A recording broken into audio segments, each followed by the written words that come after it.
हम तुम्हारे थे प्रभु जी, हम तुम्हारे हैं, हम तुम्हारे ही रहेंगे। ओ मेरे प्रियतम, तुम हमारे थे प्रभु जी, तुम हमारे हो, तुम हमारे ही रहोगे। ओ मेरे प्रियतम, हम तुम्हारे थे प्रभु जी, हम तुम्हारे हैं, हम तुम्हारे ही रहेंगे। ओ मेरे प्रियतम, जब ये जीवन हमारे अनुकूल हो जाए, गोदा देवी कहती है ये अनुकूलता का मतलब क्या होता है कि जित देखूं तित श्याममयी है। जब सब में भगवान नजर आने लगे और आपके हृदय में प्रेम की वर्षा होने लगे, तो समझिए धरती पर सब कुछ खुशहाल हो जाता है।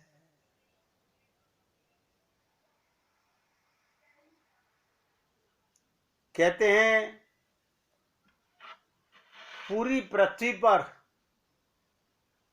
हरियाली कब लहलाती है? जब आकाश से वर्षा खूब होती है। आपके हृदय में प्रेम की लहलहाट कब होगी?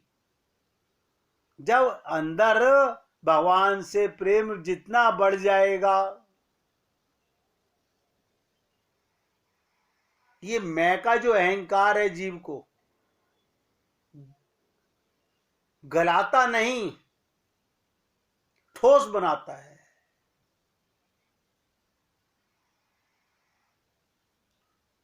ज्ञानी जन सदा ज्ञान दान करने को तैयार रहते हैं, परंतु उनके लिए जिज्ञासु होना चाहिए, उनमें प्रणिपात होना चाहिए। गोदा जी कहती है ये सखियो, इन गायों की क्षीर समृद्धि तो हमने तुम्हें बताई कि बरसात होने के बाद हरी हरी घास से गायों का दूध भी बढ़ने लगता है।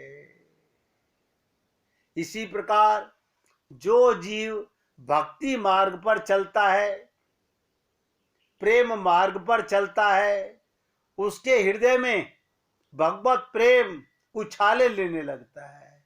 उसको भगवान की लीला, भगवान की कथा, भगवान के भजन बहुत अच्छे लगते हैं। मैंने 2 दिन पहले कहा था कि रोजाना कोई भक्त अगर भजन सुनाएगा तो मान के चलिए आपके भजन की पुकार भगवान श्री कृष्ण और गोदा जी तक पहुंचेगी। लेकिन मैं तो निवेदन कर सकता हूं, इतनी गोपियां हैं, अगर विचार करें तो एक जनी रोजाना भजन सुना सकती है।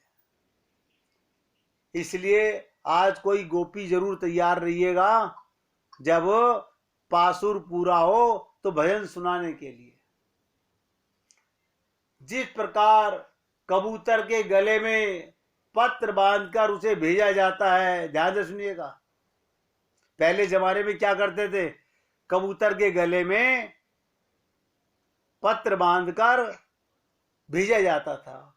उसी प्रकार कोई कृष्ण के कंठ में पत्र बांधकर अगर दूत कर्म के लिए भेज दे तो बिना संकोच वे चले जाते हैं।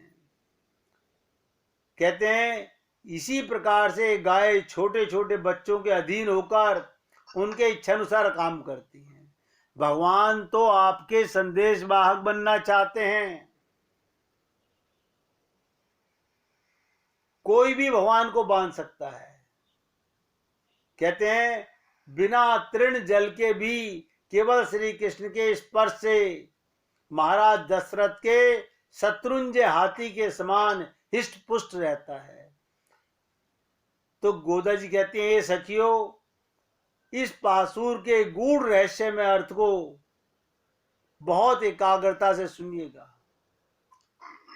सखियों ने पूछा कि गूढ़ अर्थ क्या होता है।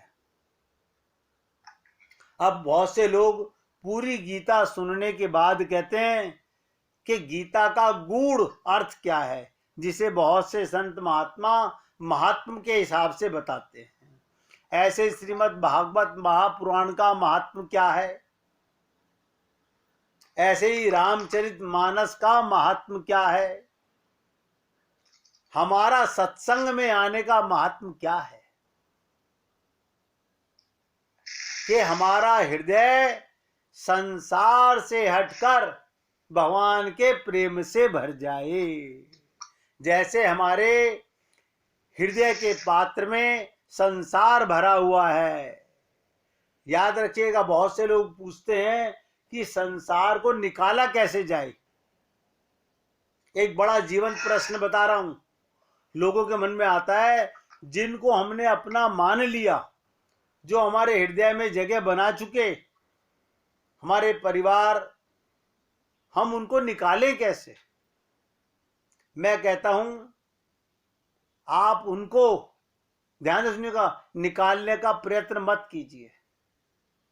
फिर क्या करिए, अपना समय भगवान के कार्य में लगाइए। आपके ध्यान दीजिएगा, किसी ही स्त्री के हृदय में ससुराल कैसे भरी, वो ससुराल का काम करती थी। ये मेरे ससुर का काम है, ये मेरी सास का काम है, ये मेरे जेठ का काम है, ये मेरी जेठानी का काम है। वो उसकी तारीफ करते थे, वो हृदय में आने लगे। अब जिस दिन से आपने भगवान के निमित्त कर्म करना शुरू कर दिया, सारे काम भगवान के। देखिएगा, आप अपने परिवार का भोजन बना रहे हैं, लेकिन भाव क्या है, मेरे पति के रूप में, मेरी पत्नी के रूप में, मेरे माता के रूप में, मेरे पिता के रूप में, ये जो भी हैं, ये नारायण ही विराजमान हैं। मैं इनकी नारायण के रूप में सेवा कर रही हूं। लेकिन ऐसा भाव हम लाते नहीं। क्यों? नारायण को तो हमने मंदिर में बिठा रखा है, और मन मंदिर में संसार को बिठा रखा है। बस भाव बदलना है और कुछ नहीं बदलना। और मैंने आपको प्रथम दिन कहा था कि गोदा जी ने कहा, हम भावनात्मक यमुना में स्नान करेंगी, हम भावनात्मक गोपियों की तरह भगवान के मनुहार करेंगी। लेकिन कोई भावना से करना ही नहीं चाहता, दिखावे से भगवान प्रसन्न नहीं होते। मैंने अनेक बार कहा, आप इंद्रियों से पूजा पाठ अर्चना उपासना करते हैं, अच्छा है, लेकिन बहुत अच्छा है कि अगर आप भावना से भगवान को पुकारें। तो कहती हैं, गूढ़ अर्थ का क्या मतलब होता है? तो गोदा जी ने कहा, इसमें स्वापदेश का अर्थ ही गूढ़ अर्थ है। उसे तुम सुनो और गहराई से समझो।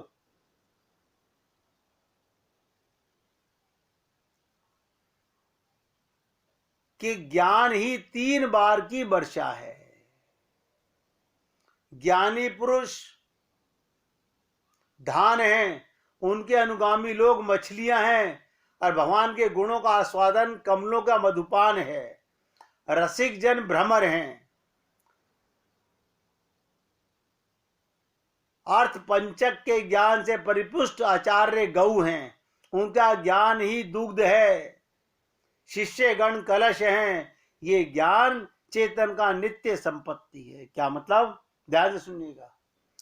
संत महात्माओं के मुखार बिंद से निकलने वाले भगवत प्रेम को जो शिष्य अपने हृदय रूपी कलश में धारण करता है, उसके हृदय के अंदर भगवान का प्रेम भरने लगता है। संसार, ध्यान दीजिएगा, जैसे जैसे भगवान की लीला, भगवान की कथा, भगवान का प्रेम आपके चित्त में भरने लगेगा, संसार अपने आप विस्मरण में जाने लगेगा। ध्यान से सुनिएगा। एक धन संपन्न व्यक्ति अपनी पत्नी के साथ रहता था, पर काल चक्र के प्रभाव से धीरे धीरे वो कंगाल हो गया।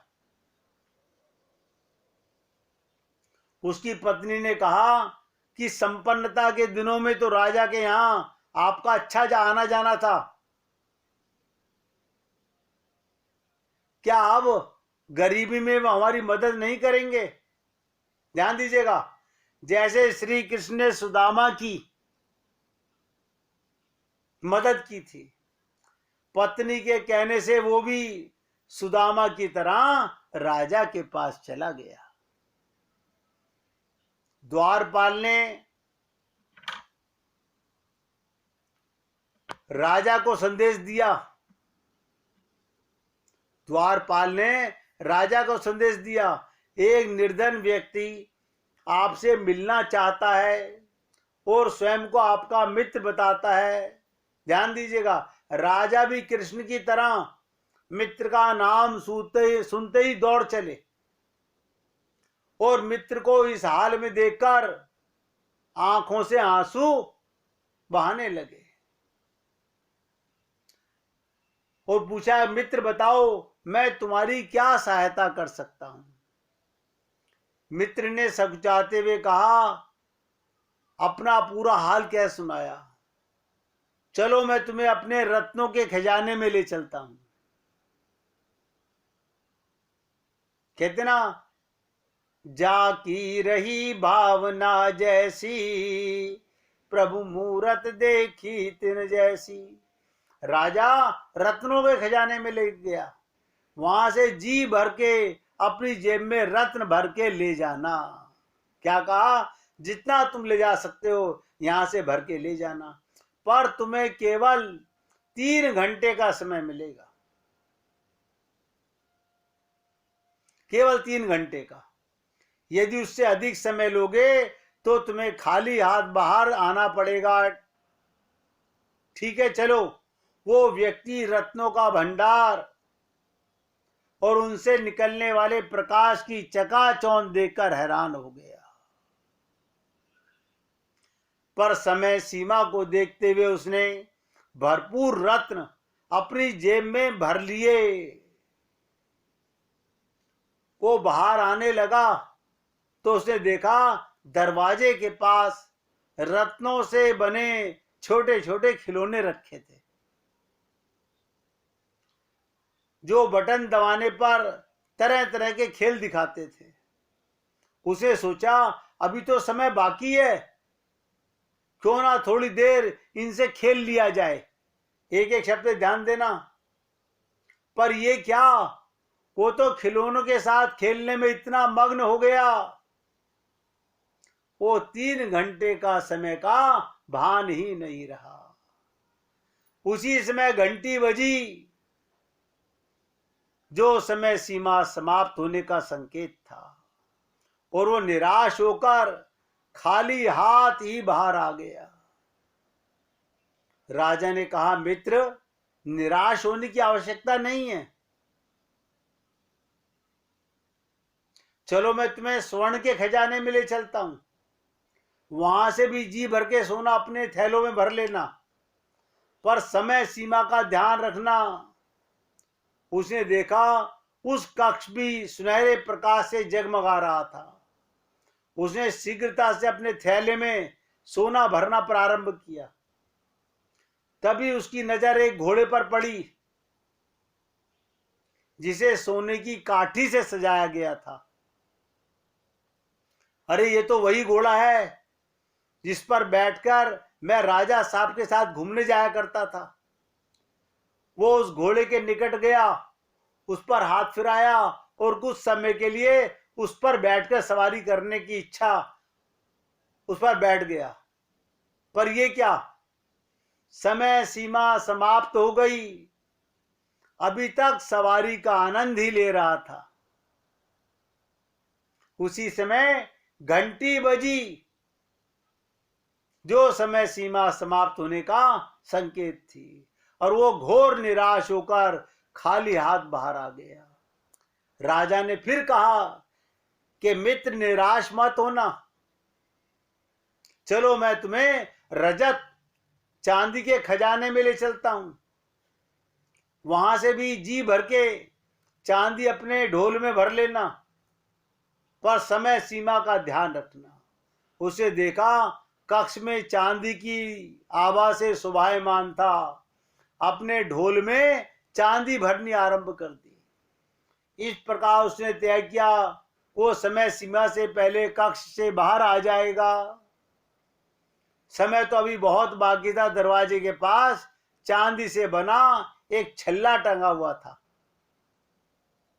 साथ ही एक नोटिस लिखा हुआ था, ध्यान से सुनिएगा। इसे छूने पर उलझने का डर है, यदि उलझ भी जाओ तो दोनों हाथों से सुलझाने की चेष्टा बिल्कुल ना करना। उसने सोचा कि ऐसी उलझन वाली बात को कोई दिखाई नहीं दे रही, बहुत कीमती होगा, तभी बचाव के लिए ये नोटिस लगा दिया है, देखते हैं क्या माजरा है। बस फिर क्या था, हाथ लगाते ही वो ऐसा उलझा, पहले तो एक हाथ से सुलझाने की कोशिश करता रहा, जब सफलता नहीं मिली दोनों हाथों से सुलझाने की कोशिश करने लगा, पर सुलझा ना सका।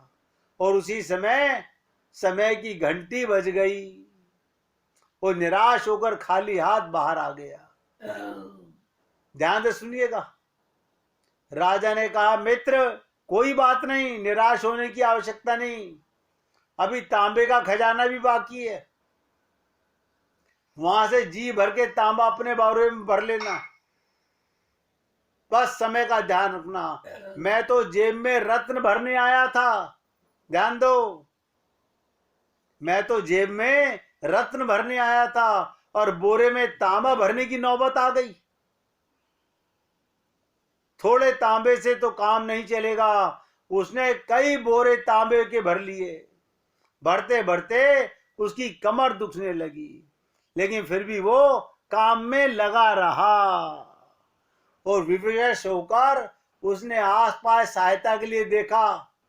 एक पलंग बिछा हुआ दिखाई दिया, उस पर सुस्ताने के लिए थोड़ी देर लेट गया तो नींद आ गई, और अंत में वहां से खाली हाथ बाहर निकला।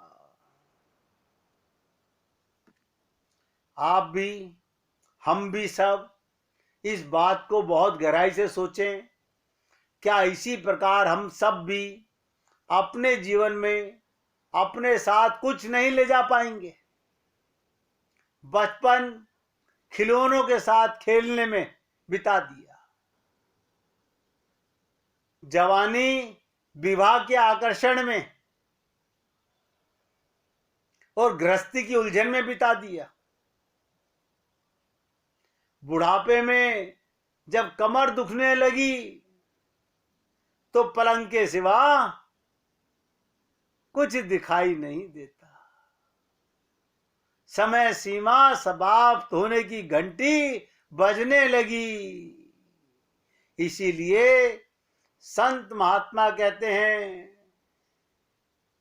कि जीवो अपनी भूल सुधारो, जो तुमसे ये ना सुधरे तो ब्रजराज पुकारो। समय बहुत थोड़ा है, निवेदन करना हमारा कार्य है। जीवन बार बार नहीं मिलता है। मैंने आज के मैसेज में भी लिखा था, मनुष्य जीवन बार बार नहीं मिलता, भगवान की कृपा को बेकार मत करो। ये चोला बड़ा अनमोल, मिलता है मुश्किल से। इसलिए सभी भक्तों से, पुण्य आत्माओं से निवेदन है कि अपने इस जीवन का जो बाकी बहुमूल्य समय बचा हुआ है, अब हम किसी के काम के ना रहे, भगवान के काम के हम आज भी हैं। ध्यान से सुनिएगा। हम किसी के काम के ना रहे, भगवान के काम के आज भी हैं।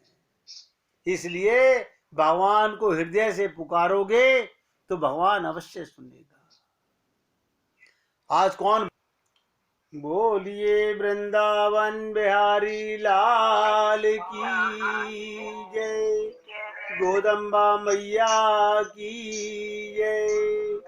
जय जय श्री राधे, जय जय श्री राधे। बोलिए लाल जी का मंगल हो, सभी भक्तों का मंगल हो।